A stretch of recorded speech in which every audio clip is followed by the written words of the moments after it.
All right, welcome everyone to our first video together as husband and wife. Really, our first video together ever, or even not as husband and wife. And it was actually Sana's idea. Well, first off, let me introduce y'all. This is my wife, Sana Kowalski. Y'all get to see the mystery woman now, finally. I was just kind of protecting her from, any haters or critics, and I just thought it would be better for us to build our relationship in somewhat silence. So anyway, it was Sana's idea for us to do a Q&A because we were starting to get some questions in the comments of some of my videos, and she's like, there's probably more people that have questions and they're not asking.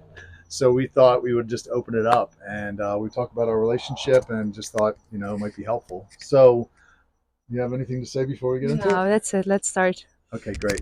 So we did not prepare, just to let y'all know. We're just doing this, on the fly. I haven't seen any of the questions yet. Yeah, I've seen the questions, but I really haven't put any thought into how I was going to answer them. I'm, pretty transparent, and I try to be an open book with my life. So I just want the answers to come from the heart, like it or not like it. This is just going to be how I feel, how I answer the questions honestly. So first question. Okay. How did you guys handle traveling together while unmarried yet staying in the same place? You want to go first, or you want me to? You go first. I have an idea though. Okay. So we traveled quite a bit. She came to visit me, on New Year's Eve of last New Year's Eve 2023, going into 24, and she got her own place when she came into town. The first week she stayed at a hotel, and would I'd drop her off every night, and it ended up turning into what was supposed to be a week turned into almost 5 months of us spending every day and night together. In Aruba. Yeah, apart for a couple of weeks, but yeah. Yeah, a vacation she had in Aruba. Something fell through, and she invited me to go because she was there alone. And then we went to Phoenix, and then Austin, and then the Netherlands and Costa Rica. Not exactly in that order, but we were together almost every day and every night for 5 months. Most of those days and nights we were sharing a bed together. And the reason that how we handled it is because we both were very clear early on about what our goals were in the relationship. I was looking for a wife. I wasn't looking for a hookup. The very second conversation that we ever had together, we prayed over the phone and just, committed the relationship to God, that if it was his will, he would make it clear and he would give us, peace and green lights. And if it wasn't, that he would close the door so that we couldn't go through it. And so because that was the intent from the very beginning, was both of us were, not looking for anything short term or casual. It gave us extra motivation. And in all honesty, I can't lie and say that I wrote a book about waiting, and that also gave me extra motivation because I didn't want to be the guy that wrote about waiting that's out sleeping around, because it's a hypocrite. So that gave me extra motivation. I can't lie and say that didn't. But I just really believe that there was a blessing if I did it God's way.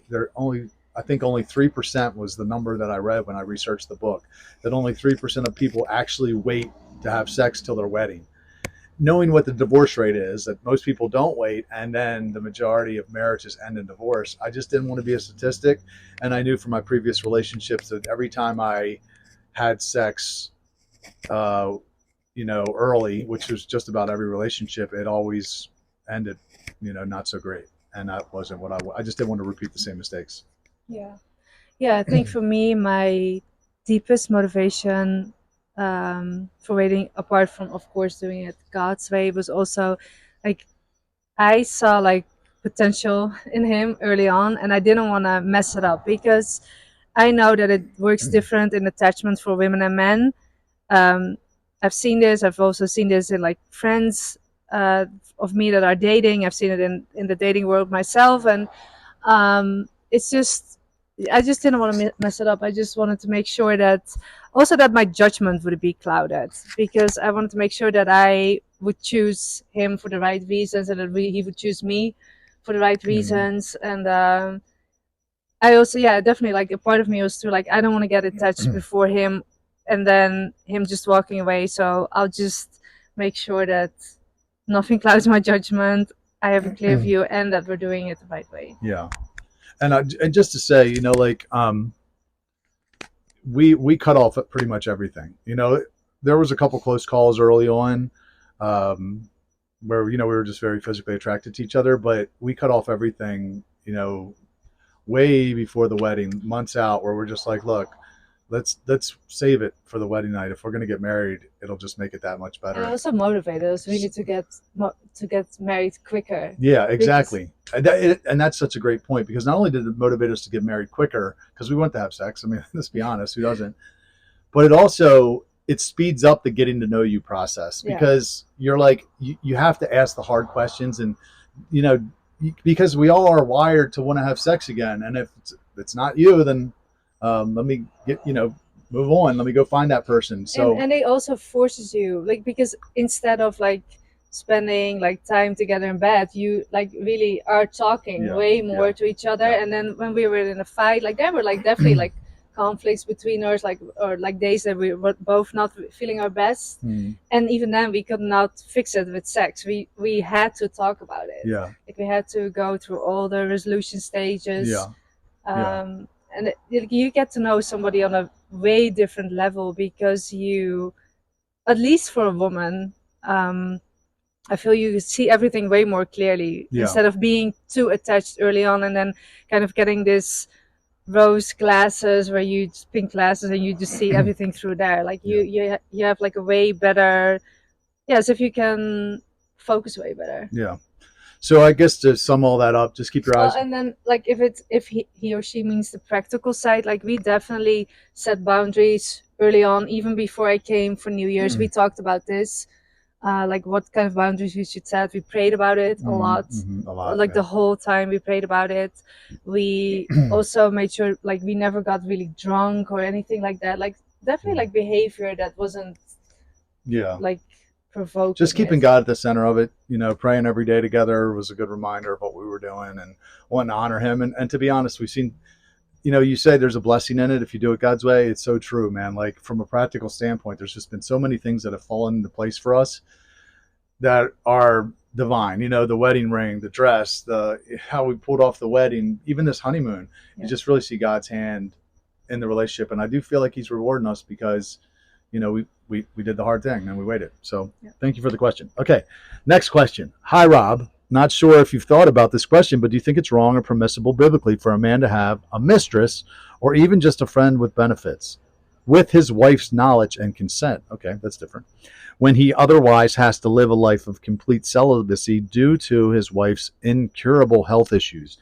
Okay, so, I don't believe it's biblically permissible for a man to have a mistress or a friend with benefits, even with his wife's knowledge and consent, because I don't think this, here's where I don't know if I differ from other people. I don't believe that sex outside of marriage is necessarily a sin if you marry that woman. And I don't mean a government issued marriage license. I just mean you agree before God, you make a covenant with God that you're going to protect and provide for this woman. I think the sin is when you disregard the person, when you dismiss her after having sex with her and basically pass her on to the next guy. So if you have a mistress or a friends with benefits, why not just make her a second wife with your wife's, if you have your wife's consent, why not just marry her? And again, not through the government, but why not just make a commitment to her in the sight of God? And just because if you're going to sleep with her, I believe, it's God's daughter and he doesn't want men to just use women. I don't believe he does, which is why I was abstinent so long. That wasn't perfect. I did make a couple of mistakes, but that was surrounded by, people without the same commitment as me. So I really believe that. And I was doing my best to be obedient to it. So that's just what I think. I mean, obviously I'm a believer in biblical polygyny. I feel like I can prove it scripturally. So why not just marry the woman? Why a mistress? I guess would be my question to you. Do you have anything to say on that? Yeah, well, why would you, like, I think the way that God set it up is because it's also for the woman. Like, she needs to be covered too. Like, if she's just a mistress, then there's no covering. Yeah, there's no covering, there's no protection. She still has nobody to provide for her or that commits to her, because the beauty about polygyny in a biblical way, which also sets it apart from an open relationship, or even a one-sided open relationship, if that's what you want to call this, is that like it is there for the women needs to be protected too. It's just not only for the man for him to sleep around or have sex with somebody. Like he actually has a responsibility to this woman. So this also makes it a lot less easy for the man just to like go sleep around, because now he needs to marry and he needs to take care of her. So he better think twice, because if he disregards her, if he just wanted to sleep with her and he disregards her, then he's in sin, I believe. So the other thing to look at would be a concubine. And I don't know a lot about concubines, but biblically you can take her on as a concubine where she has basically the same rights as a wife does, and you have the same commitment to her, I think, except without the inheritance rights. So your wife would still get, your money, your property when you were to die. So that might be something that your wife is more open to, because maybe she doesn't want her as a second wife, but maybe she's open to having her as a concubine. I'm not an expert on that, but I know that it's a thing. Yeah, but then still, that woman would still be responsibility. Like, responsibility. Yes, like you would still have to cover for her. You can't neglect her. You can just not. Like you have to give her all the love and attention to both of those women. Correct. Basically. Okay. Next, thank you for the question. All right. Are you looking to add more wives to your family? Are you planning to find us? And this is an additional question from someone else. Are you planning to find a second wife? I would say I'm open to it. I definitely see the benefits of it. I'm somewhat attracted to the idea. I think there's a lot of pluses that come with it, but I also recognize that if you don't do it God's way, it could become a mess, and I don't want to invite chaos into my home. Sana and I have a great relationship, and I don't want someone that's going to cause division or anything. It's only if they add. So if we're talking about having a baby, I'd love to have an extra set of hands in the home to take care of the child, babysitting, doing the housework, whatever else. Maybe they have some skill set that adds to everything that we're doing together and can help us go further faster. So yeah, I definitely like the idea of it, and we've been praying about it, but it has to be, God's going to have to tell us if that's his will, and then who the person is, and then when we do it. Because that's what I did with Sana. Like, I was lonely and depressed and horny and all the things for a long time. I wanted to get married, but I couldn't speed up God. I had to wait for him. And there was girls I met, and you watch my old lives. I prayed about them. He said nothing. She's the first girl that I got green lights with. So I assume it'll be the same with plural marriage, with polygyny, that if there is another woman or women out there that God wants me to marry, that we're going to know. So right now we're just kind of, keeping it in the neutral and letting God drive pretty much. Yeah. I don't think I have anything to add. We've been praying a lot about it. We also talked a lot about it also before, like what it would look like. I mean, it's hard to really say what it would look like, because it would really depend on the person and the situation. And but yeah, I feel like, I think you actually. I mean, if we could choose what kind of woman it would be, we've talked about it. Like, it would be a girl that she really clicks with, that she has a best friend, and they just love, shopping and whatever else together, laughing. I love that girl energy when there's girls that get along well, and I have some girlfriends that get along like that.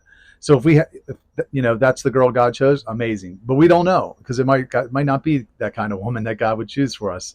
So again, we just have to let him. Yeah, like if it's up to us, it definitely has to somebody who like keeps the standard high. Like, because we have a good relationship, we don't want anything. Good lifestyle too. And we also don't want anybody to come between that. So yes. Okay. How long do you think you'll wait until you add to your family? What would be your optimum amount of wives for your family for a lifetime? And they might be two separate questions. How long do you think you'll wait until you add to your family? Again, I can't say for certain. We've talked about getting pregnant, or Sana getting pregnant. I hate when they say we're pregnant. I'm not pregnant. I can't make any assumptions with God. When I started following him 24 years ago, I would have never, ever believed that it would have been this long that I would be single. I wouldn't have believed it. And if I did know, I might not have followed him. So God's got me talking about polygyny right now. He's revealed this truth to me. I'm assuming that he wants me to walk it out, but I can't say for certain, right? So I'm not going to say when, but you know, if it were up to me, when Sana gets pregnant or around the time she has a baby, I would love to have some help around, even if it wasn't necessarily a wife.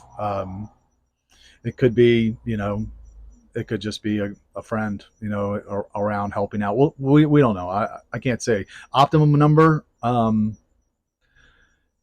to 4, 1 to 4. I mean, depending on who they are.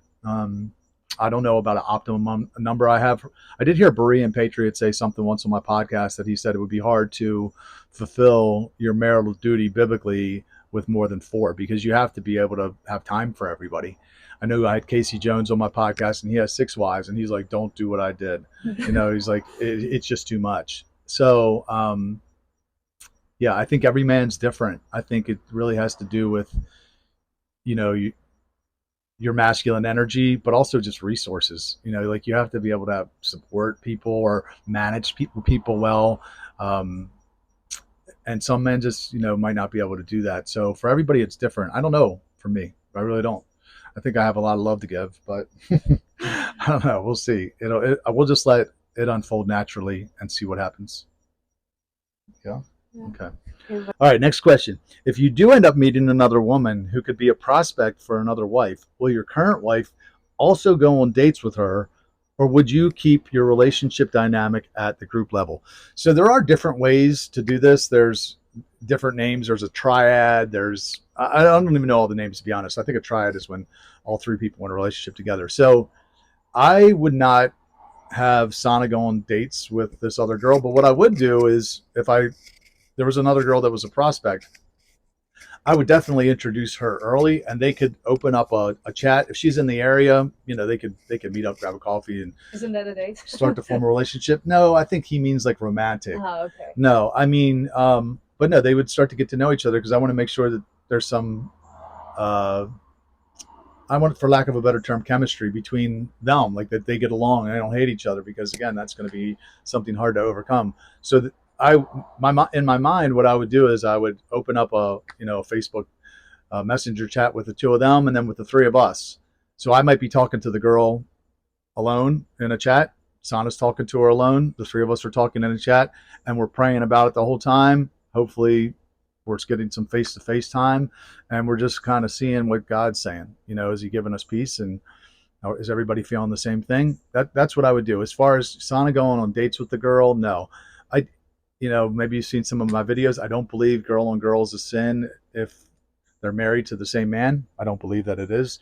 But I don't, to me, like the girls going on dates together, she's not marrying Sana. She's marrying me. She wouldn't be marrying Sana.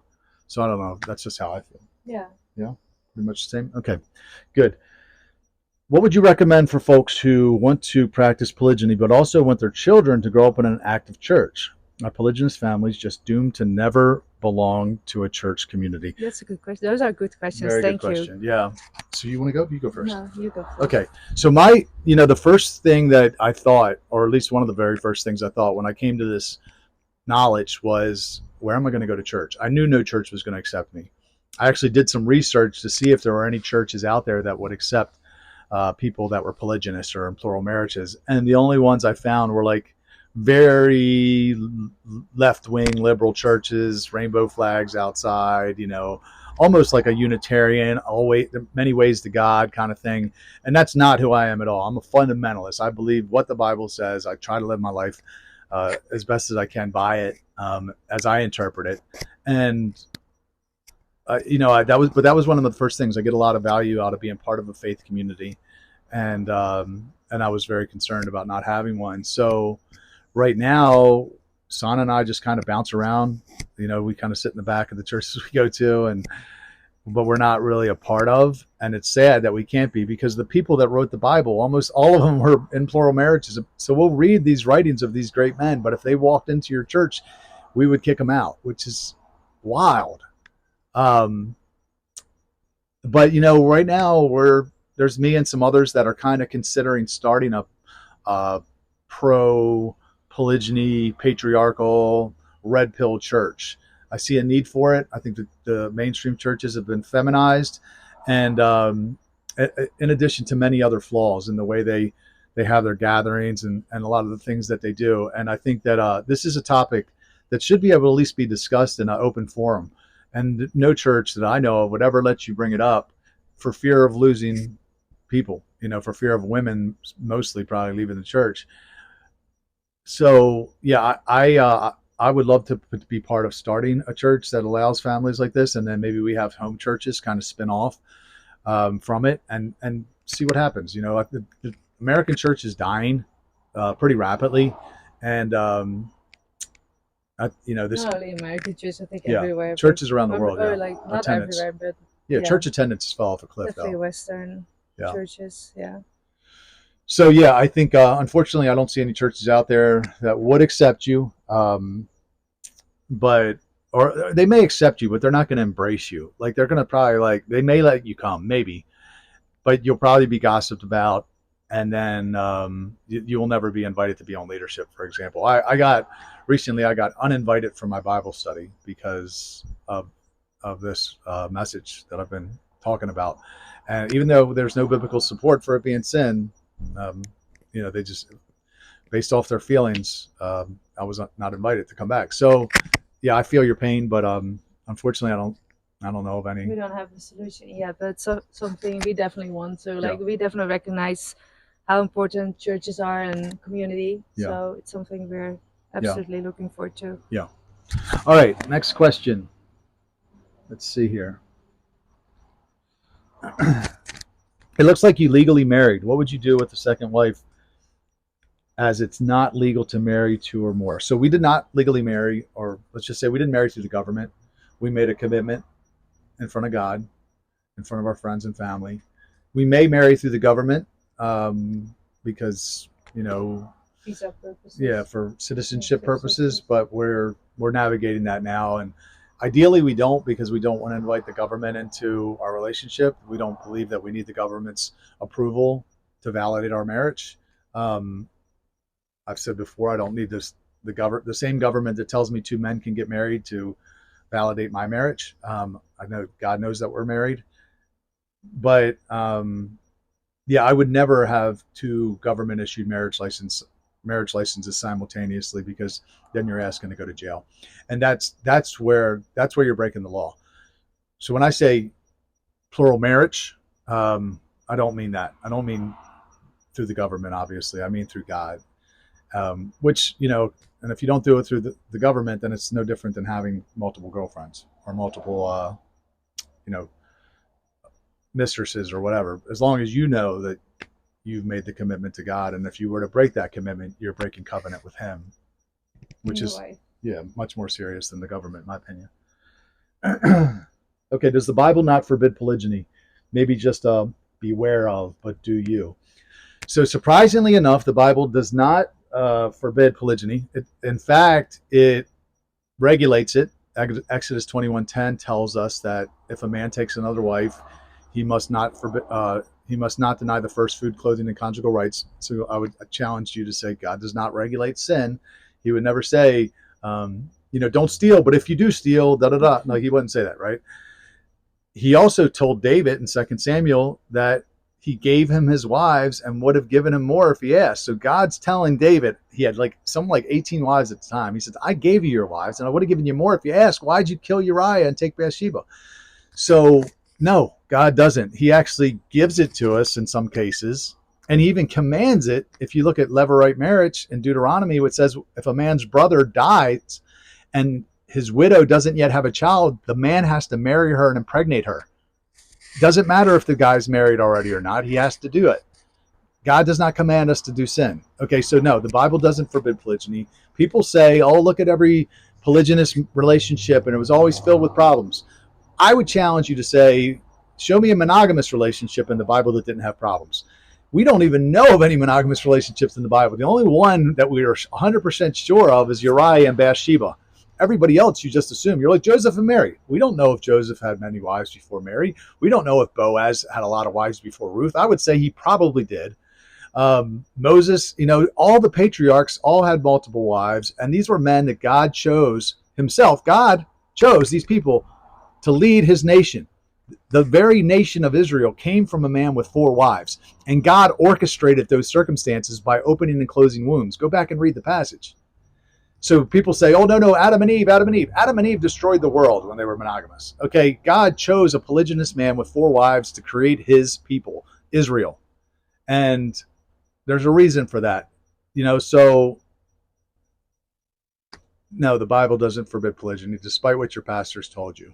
Go back and read the Bible without your monogamy-only glasses on, and you'll see for yourself. Celibacy, monogamy, polygyny, they're all accepted. It's up to you to choose what's best for you. Question. Sure. Do you think that the original intent may have been monogamy? I think before sin entered the world, possibly. But here's where I go back to maybe not. Because look, God gave man the ability to... Okay, first off, God gave woman the ability to have 1 baby a year. Okay, that was before sin. She could only have 1 baby a year. How many babies can a man make a year? Many. Why?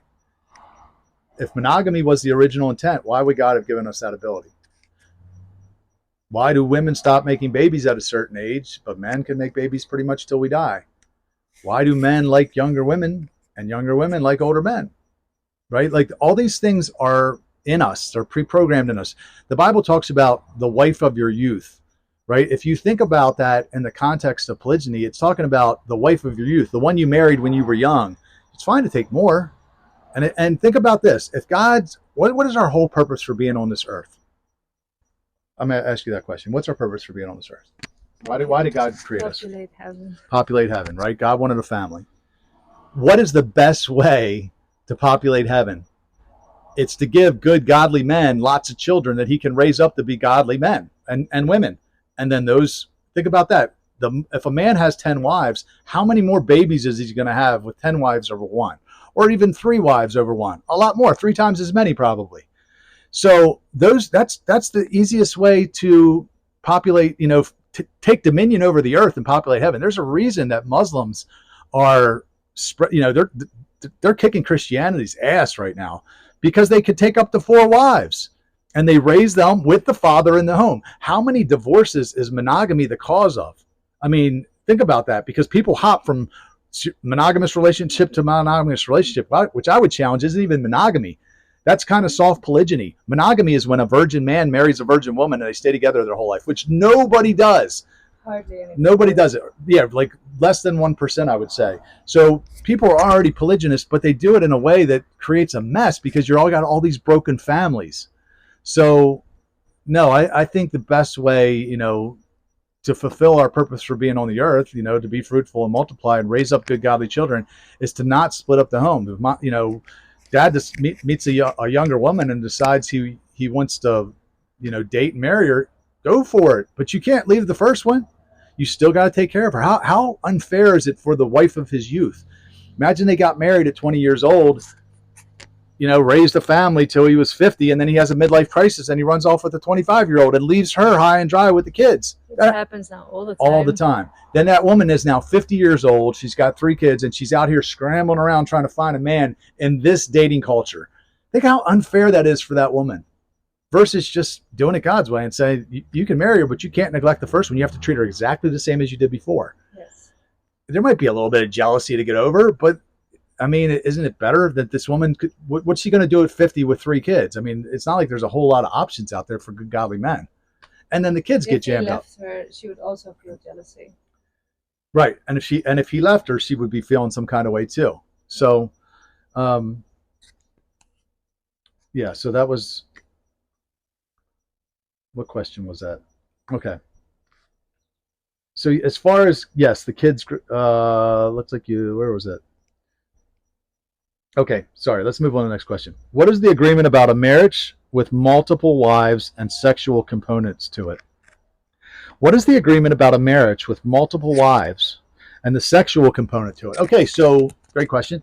This is something that we've thought about and talked about, like how would it work? And, I have a friend whose name I won't mention for his privacy, but he's in a plural marriage. And we asked him, like, how does it work with you guys? And each wife, he's got 2, gets 2 nights a week with him alone, and then the three of them sleep together 3 nights a week. And are they having sex on those 3 nights a week? Probably. I'd imagine they are. I didn't ask that question. I don't see that being anything wrong with it. Feel free to challenge me and drop your passage in the comments if you have a scripture. I've looked. I know it's not there. I think it's going to be dependent on the individual. I personally want to have separate homes. Like, okay, you got would not. I wouldn't want to have a wife in one home and then a wife in the cross town in another home and a different family.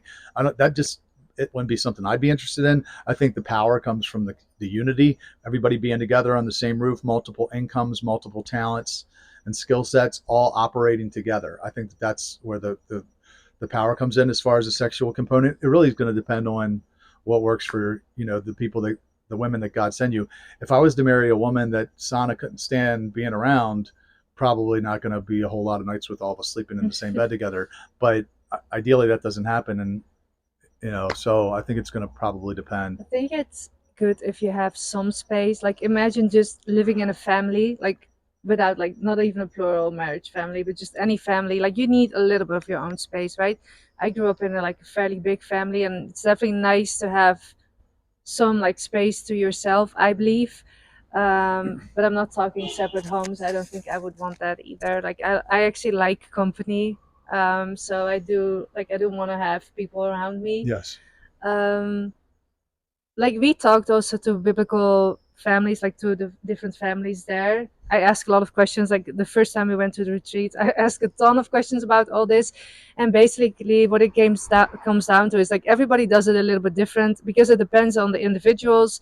It also depends on their beliefs. So Rob just explains his beliefs, but some people believe like that women can't interact. So they'll have separate bedrooms, and the man will either go to their bedrooms at night or they will come to his bedroom. So there's different setups to arrange it. Yes. Some of them even have different homes, which I don't think I would want that. But I mean, it's all possible. You can kind of do it the way what feels good, like brings peace in your home and what feels best to you. Right. Yeah. Great point. Next question. What is the agreement about a marriage with multiple? I'm sorry. What is she looking forward to about, and what has she had to reconcile? Okay, what's she looking forward to about this, and what has she had to reconcile?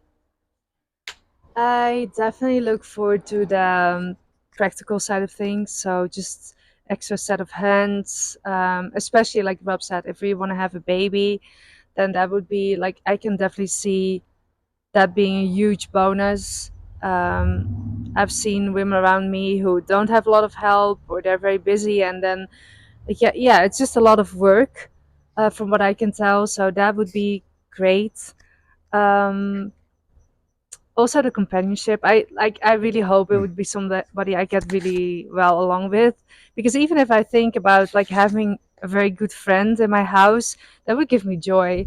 Because as much as I love Rob, I mean he's my man. He's not a girlfriend, and I also don't want to turn him into a girlfriend. Which so many women do. They try to turn their man into their girlfriend because they want to talk and they want to share their feelings, and the man's the only one around. How much better would it be to have some sister wives hanging out, or at least one to talk to and just do girl stuff with, and let the man do what he wants to do? Yeah, and I see like successful marriages, which we have seen too. Like that's exactly what women say. Like you can see it. Not only what they say, you can tell. Like they're becoming best friends. They're hanging out together. They can talk to each other. I love to talk. I talk his ear off. I sometimes drive him mad, and it would be great if I could actually do that to a woman, because like really, like I mean women like amongst each other, it's like more fun to talk to. Like a man cannot replace that. Yeah. And he shouldn't either. So that's something I look forward to, like just the practical stuff, and then also just having companionship and somebody I can talk to and just be friends with. And yeah, you can say like, oh, you can also have that with other friends, right? Of course. I mean, it's not like I'm friendless, thank God, but it's still different than though having somebody in your home. It's just nice to like. I grew up in a big family. I like to have people around me, so that would be definitely something I think would be good for me too. What have you had to reconcile? Reconcile. Oh, lots of things. I mean, this was not an easy decision on my part. It's not like I just went for it and just thought like, oh, well, let's just see. Like, I like this man and we'll just see whatever happens. No, him and I had a lot of conversations about this. I poured out all my anxieties and insecurities and doubts and all the stuff that I've been feeling about this multiple times upon him, and we've been going over and over it, and obviously there's stuff that we don't know yet, right? Like we kind of have to let God lead, and I have to trust Him too. But there's definitely things I have to get over. I mean, I'm sure I'll feel all this stuff like jealousy or um, yeah, like all the I think natural emotions, insecurities, maybe like all those kind of things. I mean, yeah, I think like the just the part that you have to give up some attention. I mean, I love the attention that I've been getting. I do. So even sharing that probably would be difficult for me, but we'll we'll see. Good answer. All right, let's keep going. How did polygamy come up?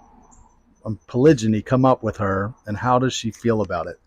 Well, I think you just kind of answered that question about how you feel about it. How it came up was we were Instagram friends. She found a post Well, I had yeah. made, a blog I had made about waiting, saving sex for marriage.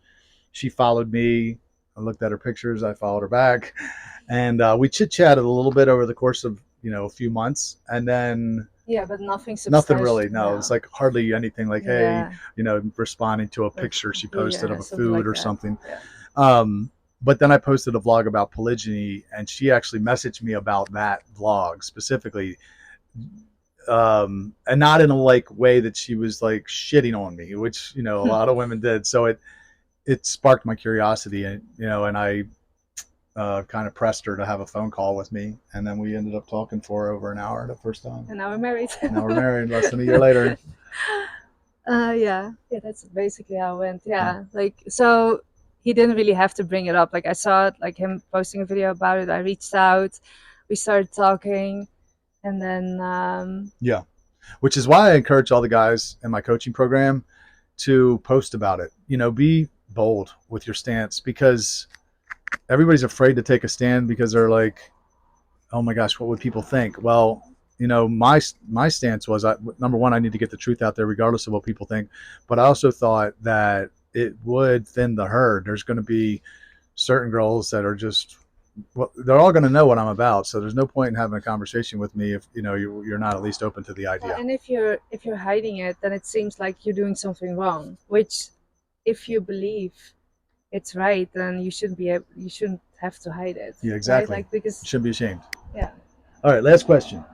Is she as comfortable as you sharing certain aspects of her life with us? I am a pretty outgoing person, but I try to keep as much of my personal life off the net as possible. Is this something that she is truly okay with, or does she feel a bit of obligation in her new role as your wife? Well, I don't know if anybody's as open as I am about sharing their life, because I try to be wide open. I didn't really, care. But even that was a process even for me to get here. It wasn't like I started off just sharing everything. It's kind of been over time. But what would you say? I don't want to put words in your mouth. I love this question. That's a very good question. So no, I'm not as comfortable, especially not as he is, like you said. Like I'm not that open. I would say I'm pretty reserved. Like once you get to know me better, like I'm very open and I definitely like am more extroverted. But like in the beginning, I'm not that open. Like I like to keep things private, especially kind of bring it out online to everyone to see. I wasn't like for a long time. I was saying like, no, I don't want this. And then in the beginning, like when we were dating, I definitely didn't want it because I didn't. I mean, I didn't know which direction it was going to go in, especially in the very first stages.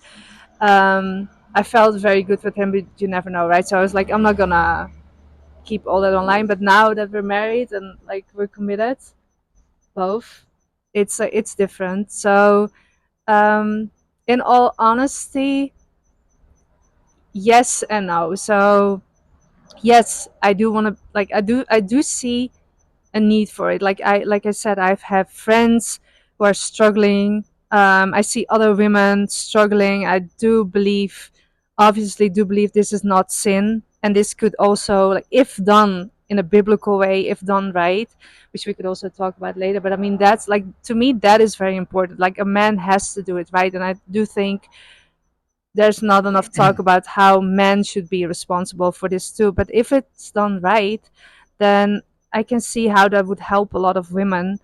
So I do believe it's important for us to talk about. But yes, I have definitely sometimes reservations, like with opening up about my own insecurities. And for me, it would be easier if we would be already doing it and it would be a success story. And then I could say, like, oh yeah, looking back, like this and this was hard for me. And now, but now I'm in great position, and we're not there yet. Like, I mean, I might have still to go through all that.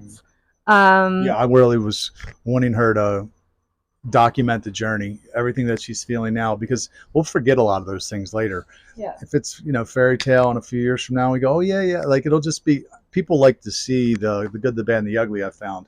So I'm And I like, think it's important too, because even with the biblical retreat, there was this one couple, and he had just taken on another wife in the beginning, and they were struggling at the time. And his first wife was very open about it. Like, she was sharing like all her difficulties and what she found hard and all the things.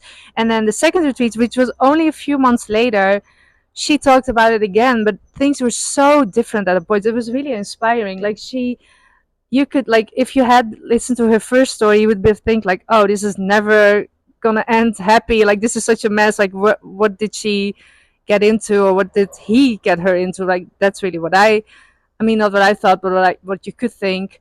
but a lot of it is the what ifs too. A lot of it is like, No, not yeah, but yeah, they were already together. But now, but like, not very long though, right? I don't think no, they not were, very I long. don't think they were No, together very long, because no. I think they met in another country and she went back to her country.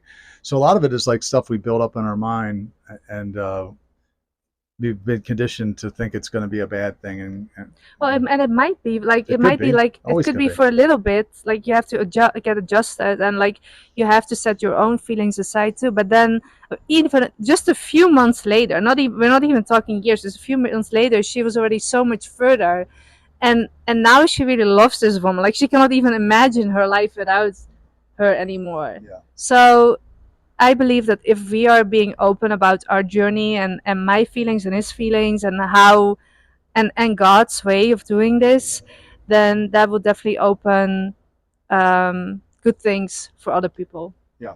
Well said. All right. I think that's going to be a wrap for our first video together. Feel free to drop questions in the comments if you have anything that came up for you while you're watching this, or any future videos. Please feel free to leave them, and we'll probably do this again at some point. And who knows, maybe you'll see her on a podcast with me or live one day soon. Yeah, if you have more questions that came up from this, post them too, because I think this is a very good way, like, to interact with you all. We, like, if you have any doubts or things. Yeah. All right, that's it. Signing off. Please do me a favor before you get off. Drop a thumbs up or a heart, depending on where you're watching. Leave a comment. Say hey. Even if you're watching a replay, just say hello so we know that you were here. And to see you on the next video. Peace.